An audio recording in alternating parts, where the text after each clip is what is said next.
Ok, mis hermanos, vamos avanzando. Eh, el tema del día de hoy que hemos presentado, y los hermanos pueden corroborarlo, ustedes pueden corroborarlo realmente en las notas que hemos compartido. Permítanme compartir pantalla para estar allí. Ok, estas son las notas, estamos en la lección 5. Realmente sería lección 4, pero lección 5 porque contamos la introducción, no como una lección primera. Ok, el tema, servicio y usanza en el santuario, ¿no? Vamos a ver por qué se le dio ese tema, ¿no?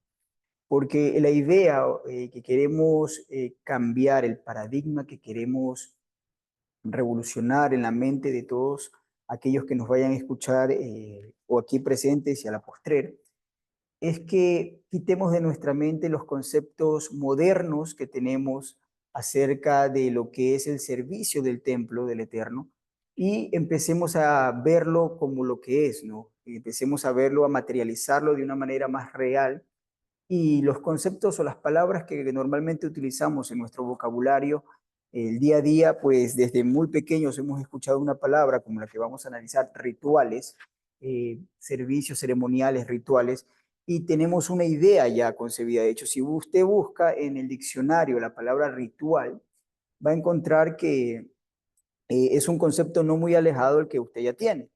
Y lo que queremos cambiar es ese pensamiento de la palabra ritual, del pensamiento de lo que es un ritual, cuando decimos los rituales del templo, ¿no? Porque están mal, realmente mal expresados. ¿Por qué? Porque primero la palabra como tal ritual nunca se encuentra en la Torá, y eso lo vamos a ver, nunca se encuentra en la Torá eh, de una manera en la cual se utilice con respecto al servicio al templo, ¿no? Todo eso vamos a estar viendo y queremos ir cambiando esa forma de pensar, ese pensamiento, ¿no? Voy a compartir, permítanme allí. Ok, estamos acá. Muy bien. Ahí podemos ver las diapositivas y también vamos a compartir las notas, ¿no? Para que se pueda entender. Permítame, a ver acá. Ok, ahí estamos, ¿no? El tema, servicio y usanza en el santuario, ¿no? En el santuario. Recuerden que en la clase le hemos puesto santuario y no templo como tal, porque el templo hace una referencia ya a la casa, ¿no? Ya a la ubicación en Jerusalén, que ya es completamente estático, ya de piedra labrada, una casa, ¿no? Cuando usted ve la casa del Eterno, el Beit HaMikdash, estamos hablando por lo general del templo, porque también se utiliza en los textos de la escritura, por ejemplo en los jueces, dice, y fuimos a consultar a la casa de Yahweh y estaban hablando del tabernáculo, ¿no? Pero en su manera más generalizada se utiliza para el templo físico de piedra, ¿no? Paredes de piedra. Sin embargo, cuando decimos santuario, podemos referirnos bien al Mishkan o podemos referirnos al Beit HaMikdash. No hay ningún inconveniente con eso, ¿no? Ese es lo que vamos a estar viendo el día de hoy, ¿no? Permítanme ahora compartir las notas porque ahí es donde vamos a estar leyendo. También vamos a ir viendo esa parte. Ok. Miren, lo primero, debemos corregir nuestra visión del santuario y sus prácticas, ¿no? Corregir nuestra visión del santuario y sus prácticas. Frecuentemente se hace una referencia a los rituales del templo, todo lo que veníamos diciendo como introducción, ¿no? Se hace una referencia a los rituales del templo, pero esto no es tan exacto, ¿no? Estos conceptos como rituales, hablando de la palabra ritual y el concepto que uno tiene de ritual, son completamente anacrónicos a nuestro pueblo y adoptados, perdón, a la religión, ¿no? ¿Qué quiero decir con esto? Si usted busca en un diccionario la palabra ritual, va a encontrar que el significado más cercano o casi el similar en todos los diccionarios es una serie de prácticas, lo pueden reemplazar como rito, como culto también, una serie de prácticas, costumbres, normas que se hacen para adorar a una deidad, para presentar un ceremonial a un dios o alguna deidad, ¿no? Y siempre se califica de esa manera. Y en nuestra mente, de hecho, cuando hablamos de rituales, tenemos ese pensamiento y por eso puede que de alguna manera, cuando estemos leyendo la escritura, nos llegue a la mente una idea de que, bueno, ¿y por qué quiere esto el Eterno? ¿Por qué pide el sacrificio de un animal? ¿No se supone que está pidiendo mi corazón? ¿O por qué el Eterno me está llevando de esa manera? Y eso es importante que lo entendamos, porque si realmente el Eterno hubiera querido acabar con los sacrificios, porque ese era su propósito y quería solamente el corazón de la gente y que se presente su sincero corazón sin ninguna actividad, sin ningún protocolo, pues entonces tuvo muchas oportunidades el Eterno de hacerlo y nunca lo hizo, ¿no? Nunca lo, vemos que lo hizo. Hubo una oportunidad muy clara cuando terminó a muchos de Mesopotamia por medio del diluvio. Noac se salvó y vemos que Noac levanta un altar y empieza a hacer sacrificios de los animales limpios que había reservado 7 parejas.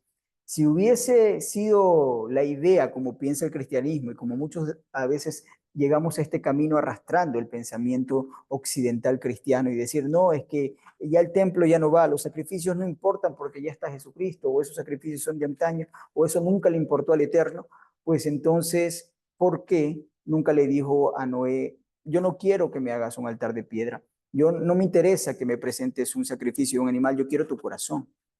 Hubiera sido un buen momento donde se reseteó todo para enseñarle a la humanidad cuál es su verdadero propósito, que supuestamente lo empezamos a descubrir ahora, donde ya no hay un templo, ya no hay un servicio, ya no hay protocolo.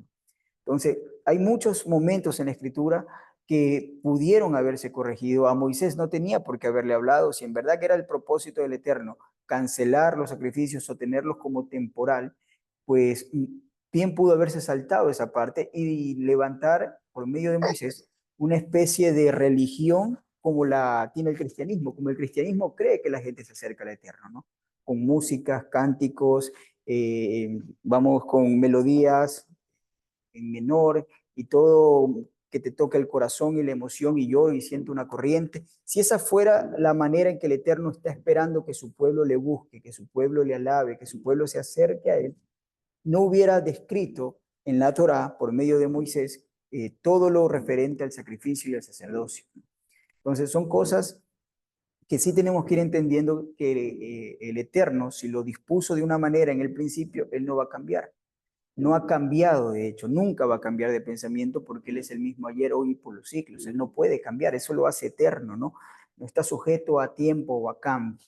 Ok, entonces, ese punto importante, lo vamos a compartir nuevamente. Tenemos ahí, veamos esta partecita de aquí, ¿no? Como tal. No existen rituales en la ordenanza del Eterno para con el santuario, al menos no como entendemos la palabra rito o ritual. No existe esa palabra ritual en hebreo, no existe. En toda la Torah usted no la va a encontrar, ¿no?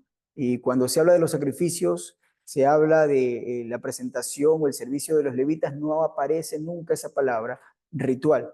En hebreo existen 2 palabras, de hecho, ¿no? 2 palabras que hacen referencia al concepto de ritual. La primera es Pilham y la otra es Takas, que las tenemos allí, usted la puede investigar. Pilham y Takas, si no la va a encontrar en la escritura. Es una palabra que en el hebreo moderno y también en el hebreo del primer siglo se utilizaban, pero nunca con referencia al servicio del santuario. Jamás utilizaron la palabra Pilham o la palabra Takas referente a el servicio del templo. Nunca se le dijo a los sacerdotes o a los hijos de Aarón, a los levitas, que una palabra semejante a Pilham. No sé si usted tal vez, si tiene algún conocimiento con respecto a las palabras hebreas, eh, cuando hablan en la actualidad del judaísmo y utiliza la frase del pilión Habem, que es el rescate del primogénito, y ahí utilizan esa palabra, el rito de los primogénitos, ¿no? Del primer hijo, ¿no? Utilizan eso y utilizan la palabra pilión. Eso no aparece en la Torah, ¿no? Esa palabra pilión, que es la que vemos aquí también, que se utiliza como culto, se traduce, o dependiendo del contexto, se traduce como rito, no aparece en la Torah, pero sí aparece en la boca moderna de los rabinos, en la boca moderna de los hebreos parlantes. Es como la palabra Shekinah. Hemos usado a veces esa palabra Shekinah, pero si usted sabe, en la escritura, en toda la Biblia, de hecho, nunca aparece esa palabra, ¿no? Shekinah, como la gloria del Eterno lo utiliza el judaísmo talmúdico, porque es realmente una palabra talmúdica, pero no aparece en la escritura nunca eso. Cuando usted lee en la escritura la palabra gloria, es una referencia directa a la palabra kavod, ¿no?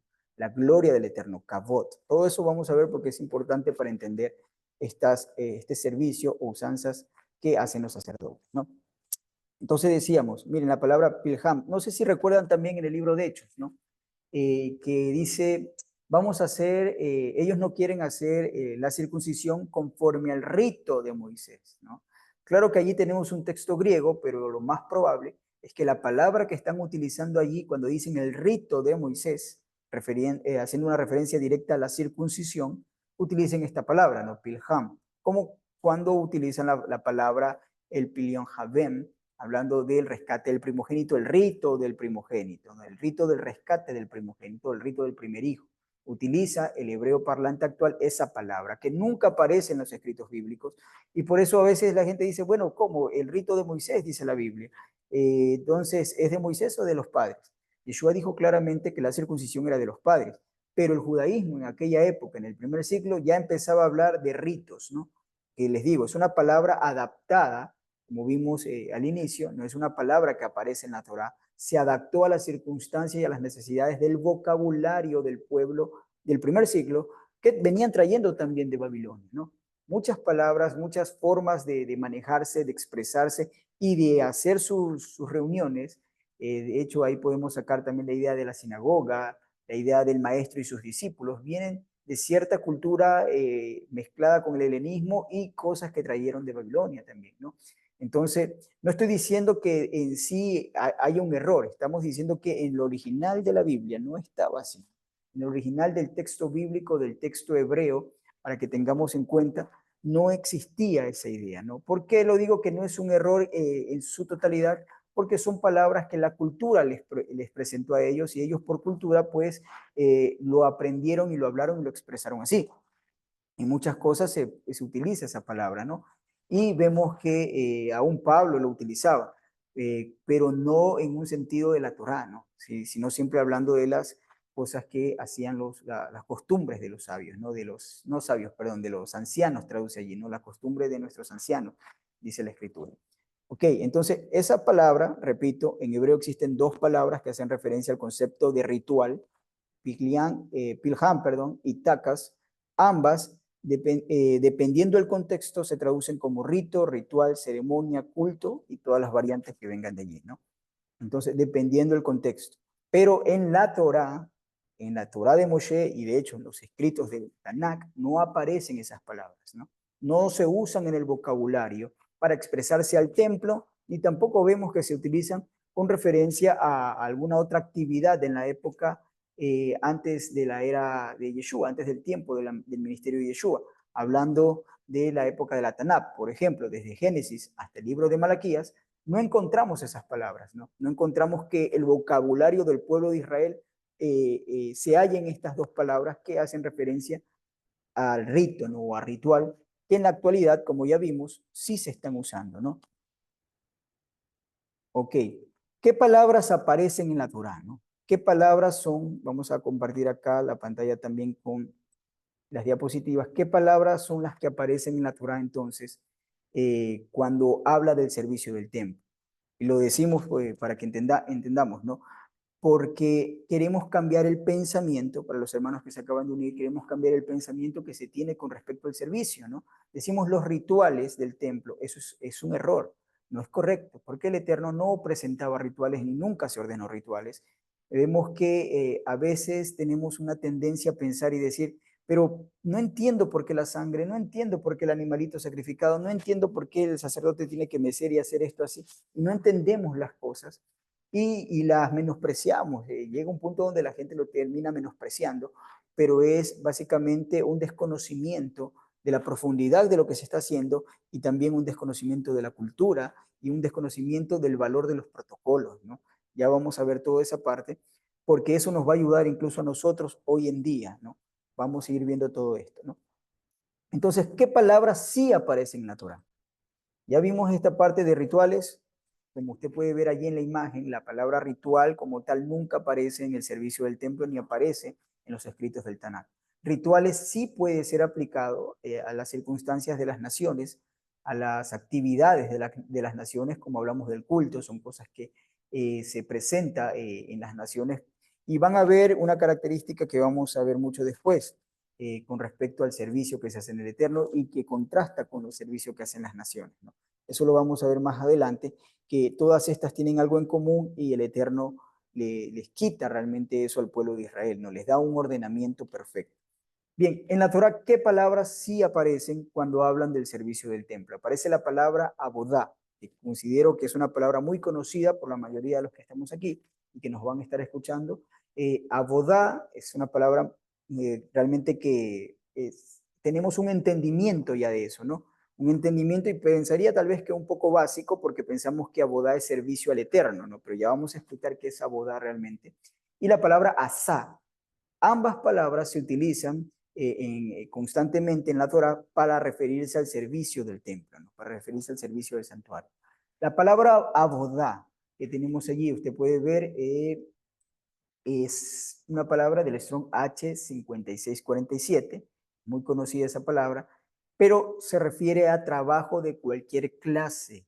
A veces decimos abodá pensando que es exclusivo al servicio del Eterno, pero no, se refiere a cualquier trabajo de cualquier clase. Vamos a ir explicando también qué significa esa palabra en el contexto del templo, cómo debemos entenderla cuando aparece en el contexto del santuario.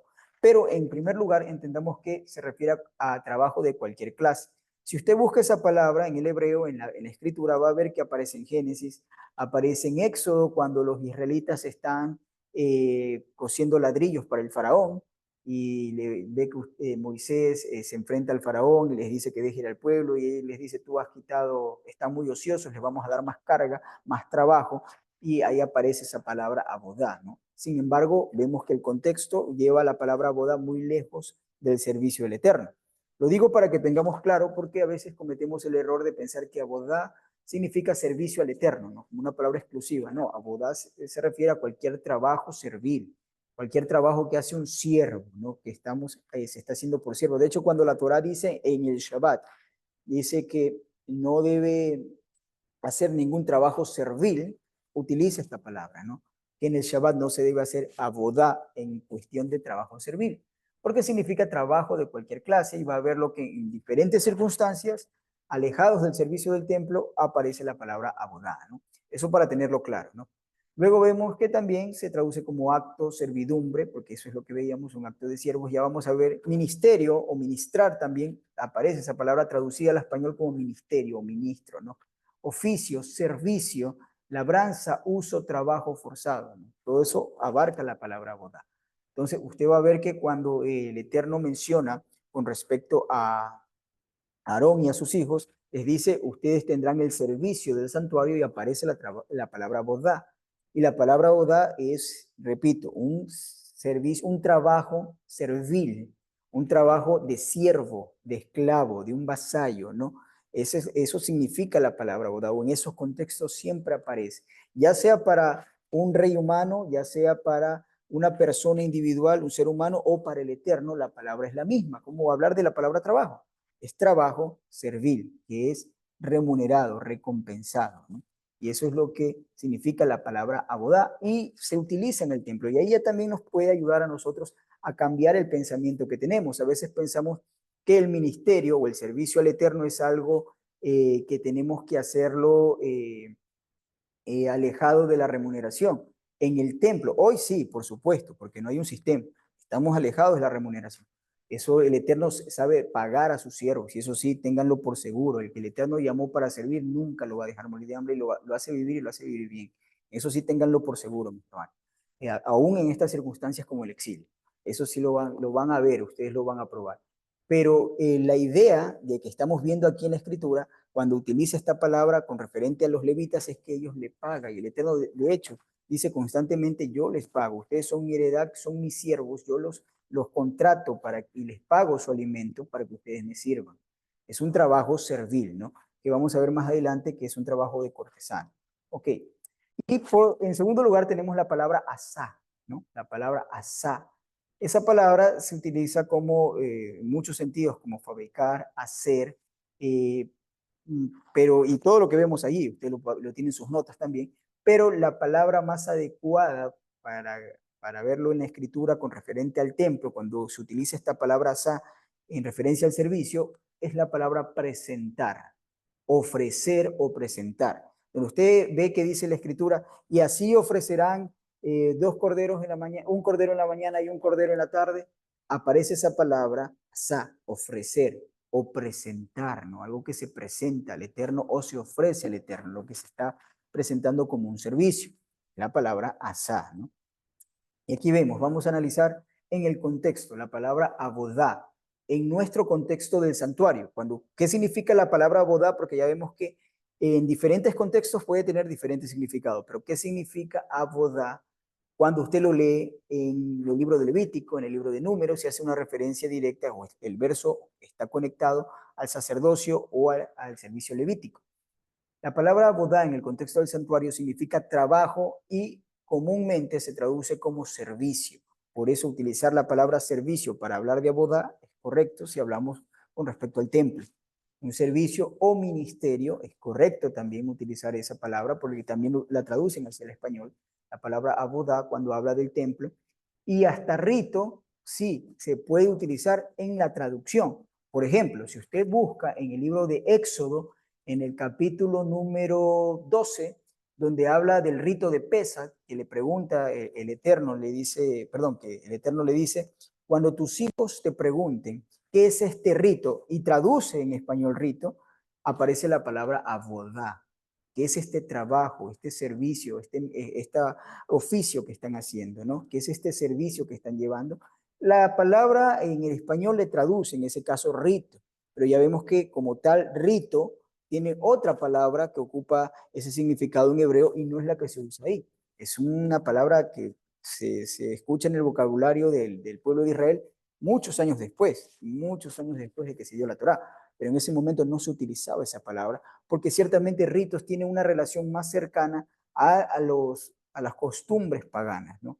A las costumbres que hacen las naciones y ya vamos a ver por qué. Pero cuando hablamos del servicio del templo, incluso el servicio que hace el pueblo, en los días de Shabbat, tiene que ver con un trabajo, ¿no? Tiene que ver con un oficio, con un servicio al Eterno, ¿no? Tiene que ver con eso. Cuando utilizamos la palabra asá, tiene que ver con una presentación. Por ejemplo, cuando usted ve que estamos en Pesach y el hermano está dirigiendo el Kiddush, está presentando el Pesach, está presentando delante del Eterno al pueblo que está presentando también a su vez la ceremonial de Pesach, utilizaríamos la palabra asá, está haciendo una presentación en toda la abodá, en todo el servicio de Pesach, ¿no? Y por ejemplo, allí es algo que tenemos que tener en cuenta, es un servicio que se hace el Eterno en un día Kadosh, en un día especial del Eterno, por lo tanto, esa idea que la gente de afuera nos va a ver y va a decir, eso es un ritual, no es un ritual, es un servicio que estamos haciendo, es un trabajo que estamos haciendo y es una presentación que estamos haciendo que no puede ser catalogada como ritual porque tiene un propósito superior. Y ya vamos a ir viendo todo eso. Ok, entonces, si tenemos alguna duda, alguna pregunta, pues mis hermanos, podemos levantar la manito o escribir en los comentarios, ¿no? Si es que existe alguna duda, como hermano, tal vez, ¿por qué en la Torah esto me parece que no tiene una explicación? ¿Por qué tal ritual, ¿no? Que tratemos de ir sacando de nuestro vocabulario esa idea de ritual, ¿no? Ok, esto es lo que es abodá. Vamos a ir poco a poco, ¿no? Y ahí tenemos la palabra asá. La palabra asá en nuestro contexto del santuario, como usted la ve utilizada en el santuario, es presentación u ofrecimiento, ¿no? Algo que se está ofreciendo al Eterno, ya lo explicamos, y comúnmente se traduce en la escritura como obra, ofrecer o hacer, ¿no? Con referente al santuario. Todo lo que tiene que ver con la usanza del santuario. Por eso no utilizamos los ritos del santuario, sino usanza, ¿no? Una palabra que tiene que ver con las prácticas del santuario, ¿no? Que va dentro de la boda, porque la boda es un servicio completo y la asá es una presentación o un acto que se hace en el servicio. Por ejemplo, el servicio de Shabbat, todo el servicio de Shabbat, de inicio a fin, desde la caída del sol hasta que cerramos con la oración final, es una boda, todo eso es una boda. Y vamos a ver también cuáles son la legislación que el Eterno da para cómo se tiene que llevar el servicio, ¿no? Por eso es importante estudiar el servicio del templo, la boda del templo, porque nos ayuda a nosotros a entender cómo debemos llevar correctamente el servicio y no esa es nuestra idea, cuáles son los protocolos y por qué es importante. Por ejemplo, algo que siempre nos ha enseñado nuestro hermano Marcelo, decía, el servicio no puede parar, no puede detenerse porque alguien se enfermó, porque no pasó tal cosa, o sea, o porque no hubo la energía eléctrica, como nos tocó vivir en unos meses atrás, semanas atrás, ¿no? Entonces, no puede detenerse, no se detiene por eso. ¿Y dónde sacamos eso? El servicio del templo. Usted sabe bien que en el templo había algo que se llamaba el Korban Tamid, o el servicio continuo, y en la escritura, en la Biblia, usted va a ver que se le llama el sacrificio continuo, ¿no? Y hay un sacrilegio cuando dice, y verán que cuando se detenga el sacrificio continuo, cuando hayan parado el sacrificio continuo, ¿por qué? Porque no puede parar, no puede detenerse, y cuando se detiene es porque hubo un problema donde ya el templo se destruyó. De hecho, cuando usted lee el libro de Josefo, la guerra de los judíos, narra él que los sacerdotes estaban haciendo su servicio en el altar mientras los romanos estaban ingresando al templo. Y muchos de ellos murieron atravesados por espadas, por lanzas, mientras sostenían el servicio del Eterno que estaban presentando dentro del altar. No se detenían, no paraban porque entendían el concepto de lo que estaban haciendo, el concepto de los protocolos, que no son meros rituales de hago esto, esta costumbre y la repito porque tengo que hacerlo, así nos dijeron que tenían que hacerlo y hay que hacerlo así. No, hay una razón, porque están haciendo un servicio, un trabajo para el rey de nuestro rey que nos ha llamado, y más los levitas que entienden que Él es el que nos da de comer, es nuestro rey. Como dijeron los hermanos no, los amigos de Daniel, que bueno, Él tiene todo el poder para salvarnos de la mano de estos enemigos. Y si no lo hace, y si aún así morimos, pues no importa, no nos vamos a doblegar, vamos a hacer lo que nos encomendó. Ese es el pensamiento que deberíamos tener y que tenían los sacerdotes en aquella época cuando estaban haciendo su servicio, porque fueron muy bien instruidos sobre lo que estaban haciendo. No es solamente, es un ritual más. No, no es un ritual, es un servicio que presentamos al Eterno. Cada servicio de Shabbat no es un ritual más, es un servicio que presentamos al Eterno. Y vamos a ver por qué es importante estos servicios y por qué es importante el protocolo y por qué es importante aprender de la Torah, aprender la escritura, aprender cuál es el servicio del templo para que nosotros podamos tener una idea similar a la hora de hacer nuestra boda en las congregaciones, ¿no? Que no podemos fallar en esa parte. Ok, mis hermanos, vamos a continuar. Si no hay preguntas, pues avanzamos. Ya vimos lo que es abodá, lo que es asá, explicamos y allí ustedes tienen sus notas, el concepto cuando aparece en el contexto del santuario, ¿no? En el libro de Números, Levítico, Éxodo, y habla de los sacerdotes. Ok, vamos a la segunda parte, ¿no? Ya vimos que no hay palabra ritual, no usemos esa palabra, usemos usanza práctica o usemos servicio o ministerio, ¿no? O hasta trabajo, o si usted desea, tal vez para crear un concepto un poquito más amplio, la palabra abodá y la palabra asá, ¿no? Pero entendamos que es el servicio y es la usanza o la práctica, ¿no? Ok, entonces en la segunda parte de este estudio vamos a ver entendiendo, como subtítulo, entendiendo la abodá y la asá. Vamos a comprenderla, porque, como les decía hace un momento, es muy difícil para nosotros tratar de comprender esto. ¿Por qué se vuelve difícil? ¿Por qué se nos hace más fácil pensar, como decíamos al inicio, que no, ya Yeshua vino, él murió por nuestros pecados y acabó con todos los sacrificios de animales? Ya eso no tiene nada que ver. No, si Yeshua dijo que ya no se va a adorar en este lugar ni en Jerusalén, sino que él va a buscar adoradores que le adoren en espíritu y en verdad. Entonces, donde sea, ahí van a adorar, y eso es lo que ha querido el Eterno, como enseña el cristianismo, ¿no? Que eso es lo que el Eterno ha querido desde el principio, sino que nunca se atrevió a hacerlo, tuvo que esperar que Yeshua se sacrificara para cambiar las cosas, ¿no? Lo cual nunca dijeron los profetas. De hecho, los profetas cuando hablan del final de los tiempos, dice el capítulo 40 hasta el capítulo 48 del libro de Ezequiel, vemos 9 capítulos que hablan del templo final donde estará Yeshua gobernando, Yeshua reinando. Vemos en Isaías que termina su mensaje profético diciendo Shabbat a Shabbat, de luna nueva en luna nueva, se presentarán todos en Jerusalén a rendir tributos al rey Yahweh Sebaot. Entonces, y vemos en el libro de Jeremías, también acaba de la misma manera, utiliza la palabra que habla del templo, y donde el templo tendrá la casa del Eterno, el nombre de Yahweh Samá o Yahweh Gadol, traduce en Sama en el español, pero es Gadol, ¿no? El grande, ¿no? De hecho, de Yeshua dicen Yahweh Sitzkenu, ¿no? Justicia nuestra, y todo referente al templo. y nos habla de los tiempos finales. Los profetas hablan de los tiempos finales con el templo, el servicio del santuario y todos sus sacrificios, ¿no? Con todos sus oficios al día se hará. No existe ese ideal. ¿Por qué nosotros llegamos a pensar que eso ya no va? Por simplemente dos cosas. Una, que no estudiamos correctamente la escritura y pensamos, no, es que Yeshua dijo que ya no se iba a adorar y que se adora en espíritu y en verdad. Y no entendemos que Yeshua lo que está profetizando es lo que ya venían diciendo Zacarías, lo que ya venían diciendo profetas anteriores de la caída del templo. El templo iba a caer y sí, llegaría un tiempo donde ni en Jezreel, ni en Jerezín, ni en Jerusalén se iba a adorar al Padre. Y ese tiempo empezó en el año 70. Pero Yeshua sabía también que el templo tendría que volver a edificarse, tendría que volver a ser levantado, y eso sería en su regreso, en su retorno, en su reinado. Hoy estamos viviendo esa parte de la profecía de Yeshua. Cuando Yeshua dice, Él buscará adoradores que le busquen en espíritu y en verdad, no está diciendo que ese será el estado final, más bien está diciendo que ese es el estado intermedio hasta que se restauren todas las cosas.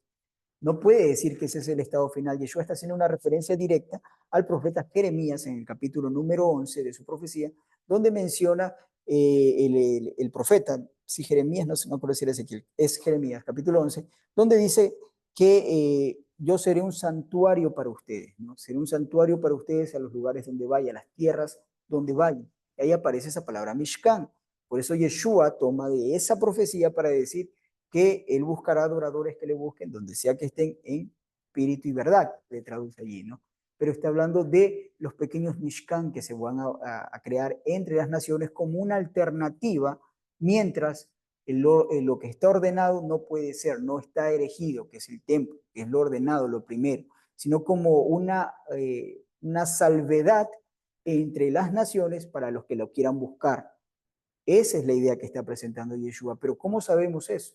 Porque conocemos el contexto profético, porque conocemos más allá de un verso u otro verso que se cita, sino hemos leído la escritura y vemos que si Yeshua es el Mesías, no puede hablar de que el templo no va a existir. ¿Y qué es lo que está diciendo Yeshua? Está haciendo referencia muy directa a palabras ya dichas por los profetas. Pero como tenemos la idea cristiana, nos confundimos y erramos a la hora de interpretar. Eso en primer lugar, no entendemos las escrituras y en segundo lugar, se nos hace difícil entender por nuestro contexto, ¿no? Por nuestro contexto cultural del cual hemos venido. Nuestra cultura nos impide muchas veces entender el por qué hacían ellos lo que hacían, ¿no? Vamos a leer. Entendiendo la bodá y la asá, ¿no? La cultura occidental moderna, hablamos de la nuestra, que es en el occidente y es moderna, expresa sus ideas mayormente con palabras, y es cierto, ¿no? Si alguien quiere decir que respeta a una autoridad, lo hace con palabras, ¿no? De esa manera, sus ideas mayormente las expresamos con palabras, en generalidad, en contraste a la cultura del Oriente Antiguo. El Oriente Antiguo no lo hacía de esa manera. El Oriente Antiguo, que es la cultura en la que se dio las ordenanzas del santuario, expresa sus ideas con acciones concordantes a sus palabras. No solamente son palabras las que son expresadas en aquella cultura, nuestra cultura antigua, sino que también utilizan acciones. Y de hecho, la mayoría del Oriente, el pueblo del Oriente hasta el día de hoy arrastra eso, ¿no? Usted ha visto que nosotros, si queremos decirle a alguien, oye, mis respetos, decimos eso, a las personas, lo expresamos con una palabra, mis respetos, tal cosa. Pero usted sabe que en el Oriente a veces hacen reverencias, se inclinan ante una persona, demostrándole realmente con acciones sus respetos, no con una palabra, no expresan una palabra, sino con acciones, con gestos, ¿no? Expresan algo. Nosotros, hablando de los asiáticos, ¿no? En contraste, porque son orientales. Nosotros si algo nos gustó, si algo la comida que nos invitaron nos agradó, pues decimos estaba riquísimo, quedé satisfecho. Sin embargo, los orientales, ustedes deben saber, ellos eructan para demostrar, y si no eructan, lo toman como una falta de respeto, pero eructan para demostrar que están satisfechos, que les gustó. Y así con muchas cosas pequeñas, usted va a ver en culturas que lo expresan con acciones más que con palabras. Nuestra cultura israelita del antiguo Medio Oriente también lo hacía de esa manera. Usted ve que los profetas hacían acciones más que palabras, acciones para expresar sus palabras, acciones que iban acordes, iban en una armonía perfecta con sus palabras, ¿no? Hacían acciones, hacían algo, tomaban un cuerno, se mandaban a hacer un cuerno de acero y luego lo rompían y decían, o no lo podían romper y decían, así como este cuerno que no se puede romper, va a ser el Eterno con nuestro ejército y no va a ser vencido. Y hacían un montón de cosas que para nosotros en nuestra cultura puede decir, ay, qué pantomima, pero no, es la cultura la cual expresa con acciones las palabras. Y no significa que porque sea antigua, porque sea del pasado, porque sea lejana en espacio a nosotros, sean primitivos o estén equivocados y nosotros estamos bien. Nosotros estamos en un proceso de restauración y debemos entender que somos nosotros los que nos faltan. Porque, repito, el Eterno dio ese mensaje o esas ordenanzas o su Torah a un pueblo con esta cultura. Nosotros no hemos mejorado. A veces creemos que por la tecnología, como lo dice el texto, que por la tecnología somos mejores que ellos, pero hay muchas cosas en las que estamos engañados y ellos la tenían muy clara. Y, por ejemplo, para nosotros la política y la religión son dos cosas que se deben separar. Y para nosotros la religión es venir a presentarnos en el Shabbat y la política es lo que hace el presidente y todo. Para ellos lo tenían claro cómo es en la realidad. No existe una división entre el servicio a su deidad o a su entidad y el rey o el gobernante. No hay una división. Eran una misma cosa, venían de una misma línea. El gobernante era un exponente, una representación física del rey. Por eso le llamaban el hijo de los dioses. O en el caso de Yeshua, el rey, o en el caso de David o de Salomón, se les llamó hijos de Elohim, hijos de Dios, traduce la Reina Valera, ¿no? No es un título acuñado a Jesús, es un título que se le daba a todos los reyes de Israel, hijo de Elohim. A David se lo dice, a Salomón se lo dice, a Yeshua se lo dicen, porque son los herederos al trono, son hijos de Elohim, y ese es un título que no es único de Israel, sino que es un título que aplica a todas las naciones de aquella región que tenían sus reyes y sus deidades por consiguiente. Nunca se forjó un rey sin sus deidades. Como les decía, el rey de Egipto, el faraón, le decían hijos de los dioses, ¿no? Entonces, todo esto es importante entender porque la cultura nos va a ayudar a nosotros a volver, a regresar al pensamiento para entender la escritura y para reverenciar correctamente al Eterno. Porque si yo no comprendo esto, pienso que tengo que adaptar la Biblia a mi pensamiento occidental moderno y no, eso es un error. La Biblia no se puede adaptar a nosotros porque nosotros estamos equivocados en muchas cosas. Creemos que estamos avanzados, pero estamos en muchas cosas equivocados y tenemos que volver a ese pensamiento, ¿no? Si el simple hecho de que no hayamos nacido en una monarquía y no entendemos los protocolos que vemos en una película y vemos a un hombre que dice, yo no me voy a inclinar delante de ningún hombre, yo solo me inclino ante Dios. Eso es un error. Eso es un error. Y nosotros en el occidente pensamos que está bien, ay, qué bonito, mira cómo él no se inclina ante los hombres. Hermano, si era un rey, es el protocolo. A David se inclinaban sus cortesanos cuando se presentaban. A David se inclinaban ellos. Entonces, porque entendían que era el rey. Nosotros venimos de una cultura donde no me voy a inclinar ningún hombre, solo a Dios, pero no entendemos que Él es el representante del Eterno. No entendemos los protocolos y creemos que somos más sabios que ellos. No lo somos. O sea, no somos más sabios que ellos. Por eso es que usted ve que a Yeshua se inclinan, se postran, porque es el ungido, es el rey. Es la persona que va a ocupar el lugar de rey. Es una cuestión cultural que nosotros estamos equivocados y ellos están en lo correcto y así muchísimas cosas más, ¿no? Bien, vamos a ver, ¿no? Decíamos, y aquellos, aquí estamos, ¿no? Y de aquellos antiguos patrones o protocolos de servicio que rigen nuestro comportamiento delante del Eterno, se agradó el Eterno. De esos patrones, esos servicios, esas cosas que tal vez alguien pudo haber dicho alguna vez, es un ritual absurdo, es una pantomima, es algo que no tiene sentido. El Eterno se agradó de eso. Y vamos a ver por qué se agradó de eso. Vamos a verlo, ¿no? Porque no es como pensamos, sino que tenemos que ir cambiando la forma de ver las cosas. No es que el Eterno se siente satisfecho por la acción que yo estoy haciendo, sino vamos a ver por qué se siente satisfecho, por qué le agradó esos rituales, perdón, esos protocolos. Miren, uno está tan acostumbrado que yo digo rituales, ¿no? Esos protocolos que se hacían a la hora de presentar su servicio, ¿no? Ok, ahí estamos.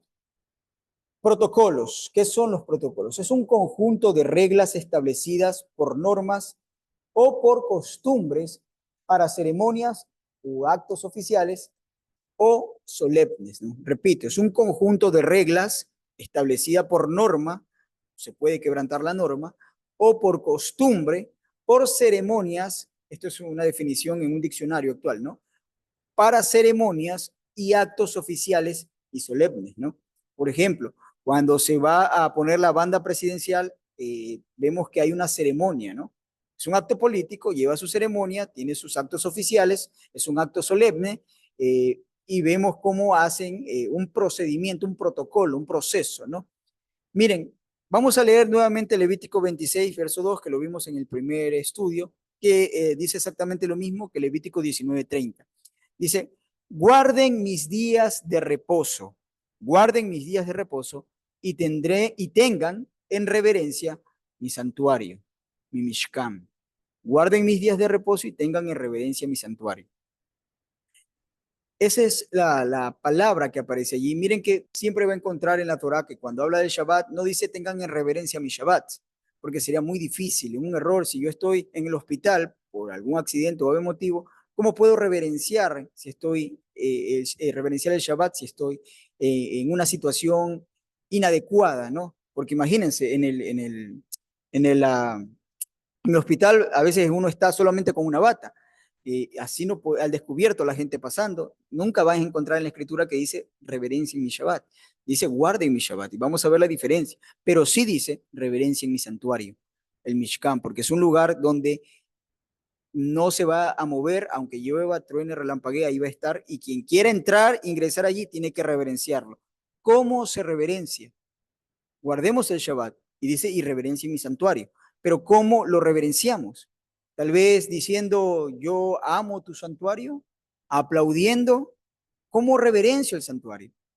Si no sabemos, no tenemos idea de cómo se debe reverenciar el santuario, es porque vivimos, como les decía hace un momento, en una cultura donde no entendemos lo que es la reverencia, porque no entendemos, no hemos vivido en una cultura ni hemos profundizado en ver cómo eran los protocolos cuando se presentaba un rey, ni cómo eran los protocolos en el templo, y por eso pensamos y decimos, bueno, no, es que sí, basta con que yo, mi servicio, por ejemplo, yo venga y me presente eh, a hacer un cántico en Shabbat en sandalias, en BBD, en camisa corta, ¿no? Entonces, y hago mi cántico, pero no importa porque yo lo estoy haciendo de mi corazón. Y el Eterno me conoce que yo lo hago de mi corazón. Y pensamos a veces que, como nos enseñó el cristianismo, es que como yo lo hago de corazón sincero, es aceptable el Eterno. Y el Eterno lo va a aceptar. Y ya vamos a ver que no es así. Vamos a ver porque hay que reverenciarlo. ¿Cómo lo reverencio? Ahí tenemos la respuesta, ¿no? ¿Por qué es importante esta clase? El vehículo que nos lleva a reverenciar el santuario son los protocolos. Sin protocolos, si yo no conozco los protocolos o violo los protocolos, yo no puedo hacer reverencia al santuario. Los protocolos están puestos allí para que yo pueda hacer mi reverencia al santuario. No se trata de una acción en la cual yo digo voy a ejecutar esto con el deseo de mi corazón. Basta con que yo guarde los protocolos, con que yo guarde lo establecido y yo estaré reverenciando el santuario. Son estos, perdón, sin estos la reverencia es inexistente, o sea, sin los protocolos no hay reverencia. En un lugar, en el lugar, porque vemos que el santuario es un lugar, el Mishkan es un lugar, a diferencia del día de reposo, que es un tiempo, por eso les decía, no va a encontrar reverencia en mi Shabbat, porque es un tiempo, pero el servicio que yo estoy haciendo en el día de Shabbat sí requiere protocolos, y ya vamos a ver eso. Entonces, vemos que sin los protocolos no hay reverencia y es el lugar, es un lugar, es común, básicamente no hay ninguna diferencia, no hay nada que lo haga especial. Mi habitación, el baño y el lugar donde nos reunimos porque no hay protocolos que seguir. Es exactamente lo mismo, ¿no? No hay protocolos, no existe, ¿no? Entonces, los protocolos hacen una diferencia, ¿no? Marcan una diferencia, ponen dindeles que dividen y presenta un sacrificio, un servicio, perdón, agradable al Eterno, ¿no? Vamos a ver la segunda parte, el diseño de los protocolos. Esto es un poquito más profundo y vamos a tratar de ser breves, pero podemos verlo también en la próxima clase. Lo terminamos porque ya se nos está acabando el tiempo, pero esto es un poquito más profundo y trataré de ser lo más claro posible, ¿no? Las prácticas o las usanzas descritas en la Torá tocante al santuario están diseñadas en relación con el ser humano. Y esto quiero que entendamos. Están diseñadas con relación con el ser humano y no con la esencia de quién es el Eterno. ¿Qué es lo que quiero decir aquí? Cuando usted ve que hay prácticas y protocolos establecidos, no están puestos allí a causa del Eterno, están puestos allí a causa del hombre. Es por eso que alguna vez conversando con un hermano preguntaba, pero ¿por qué es que yo veo que hay templos paganos y no hay mucha diferencia de la estructura, la forma en los templos paganos con el templo del Eterno? Y es una realidad que usted va a encontrar. No hay mucha diferencia. ¿Pero por qué no hay diferencia? No pensemos que es porque el Eterno es muy parecido a esos dioses, ¿no? El Eterno no tiene nada que ver allí. Es porque el ser humano que está presentando su servicio está siendo, es muy parecido, ya sea en la cultura israelita como en la cultura cananea, son seres humanos. Es más o menos como que y yo le contrate a un chino, contrate a un alemán y contrate a un peruano, arquitectos todos, y les diga, diseñenme un modelo de una casa de 25 por 25 y háganme un diseño de la casa y les dejo la libre forma de interpretar cómo lo quieren hacer.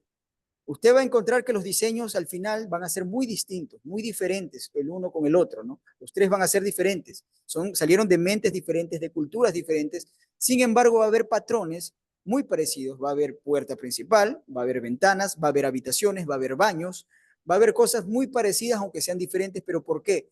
No tiene que ver con la cultura, no tiene que ver con el pensamiento, sino más bien tiene que ver con la necesidad del ser humano. Los protocolos que el Eterno establece tienen que ver con la necesidad del ser humano, no con la necesidad del Eterno. Es más o menos como lo que dijo Yeshua con respecto al Shabbat. Yeshua dijo, el Shabbat es hecho a causa del hombre, no el hombre a causa del Shabbat. Lo mismo ocurre en este sistema. Es exactamente la misma idea, ¿no? El Shabbat está puesto para el hombre. De hecho, el hombre fue creado primero y luego fue el Shabbat, lo que significa que el Shabbat fue creado a causa del hombre, no al revés.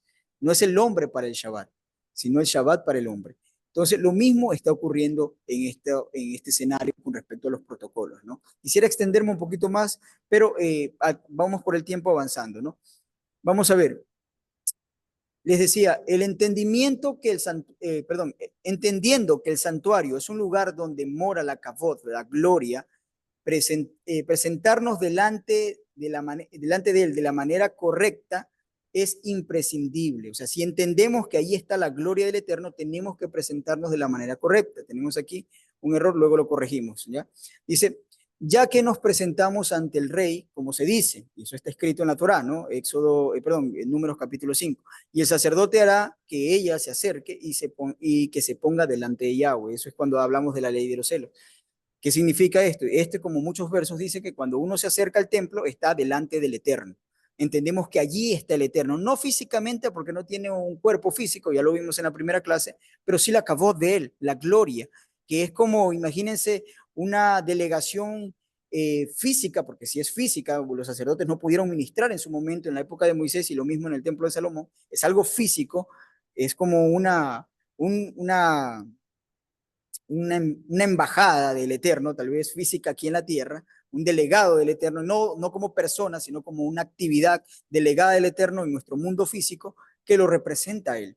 Porque él, al no ser corpóreo, al no tener un cuerpo físico, nunca puede habitar en unas paredes, como lo dijo Salomón y como lo dijo Pablo también en Hechos 17. No hay lugar que pueda hacer de su habitación, pero sí ha designado su kavod, su gloria en una habitación, que es como un delegado de él, de algo que no tiene tiempo, ni existe, ni materia, pero se presenta en nuestro lugar o tiempo o nuestro área material, nuestro espacio físico y material, representando que es Él, ¿no?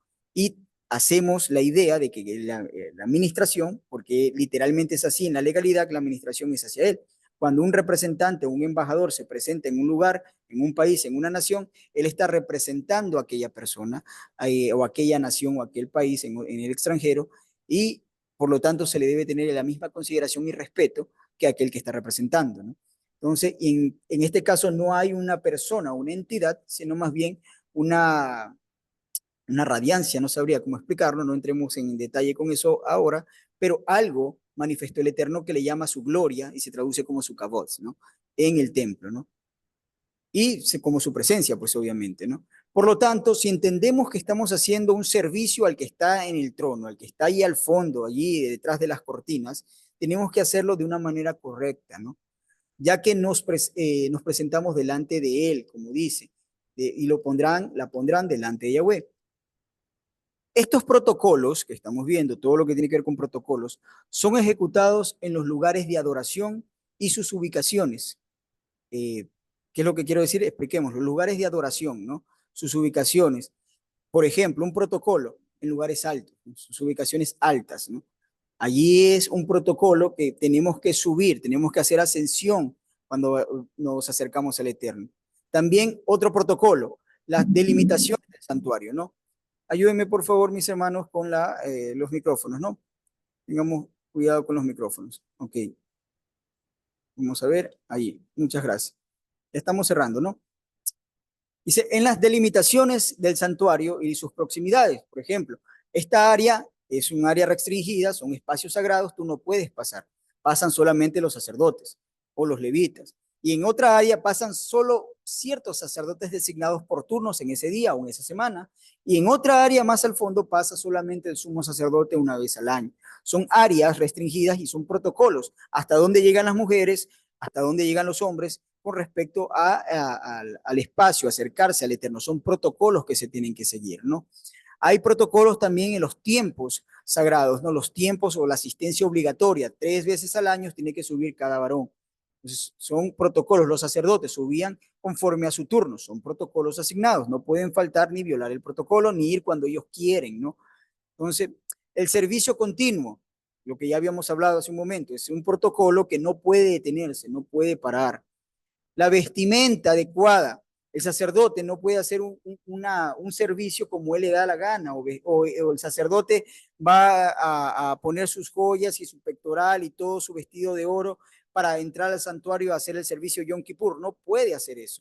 Tiene que vestir de lino y todo el pueblo también. Nadie podía presentarse al templo con vestidos y argollas de oro, no, tenía que despojarse de todo eso antes de subir al templo. Es un protocolo. Nadie podía presentarse allí con ropa esplendorosa, no, era un protocolo, somos sus siervos los que se están presentando delante del rey. Son protocolos del templo, no que lo vamos a ir viendo más adelante. La vestimenta, la cobertura. Nosotros hacemos servicio, un abodá al Eterno, y vamos a ver más adelante, tal vez en la próxima clase por el tiempo, que el Eterno no solamente mira el corazón o la persona o la justicia de esa persona que está haciendo, sino también el protocolo, si es adecuado o no, ¿no? Entonces, y si no estamos haciendo el protocolo de la manera adecuada, no pensemos que estamos haciendo un servicio aceptable al Eterno. No es así. Para eso son estos estudios, para corregir todo eso, ¿no? Las posturas correctas, nadie podía venir y me voy a arrimar o me voy a sentar en el lugar de los israelitas, en el atrio de los israelitas o el atrio sacerdotal, nadie se podía sentar, solamente el rey y en una silla específica, pero nadie se sentaba en el templo, nadie se podía sentar. En el área del templo nadie se podía sentar, los guardias no se sentaban adentro, se sentaban afuera, hacían guardia en las puertas de afuera, no de la manera interna, porque si se cansaban y se querían sentar, adentro no lo podían hacer. Solo había una persona que se sentaba y era el rey, pero nadie puede decir, ah, es que me cansé. A un niño, si lo llevaba al templo y lo veía que se iba sentando, levántate, no puedes hacer eso. El protocolo lo prohíbe. Entonces, y todo tiene su dignidad y su razón de ser, y lo vamos a analizar con mayor énfasis la próxima clase, ¿no? Vemos las posturas correctas, sobre todo las purificaciones, ¿no? Las purificaciones previas. Estos versos vamos a leerlo para la próxima clase. Vamos a iniciar con estos versos que también son extensos, ¿no? Usted lo tiene allí en sus notas, Números capítulo 5, del verso 1 al 4. ¿Por qué? Porque nos habla de sacar fuera del campamento a los impuros, a los inmundos. Deuteronomio 23, del 9 al 14. Miren que en Números 5 menciona sáquenlos fuera del campamento porque yo habito en medio de ellos. Y uno entiende, ¿no? Ahí está el Mishkan.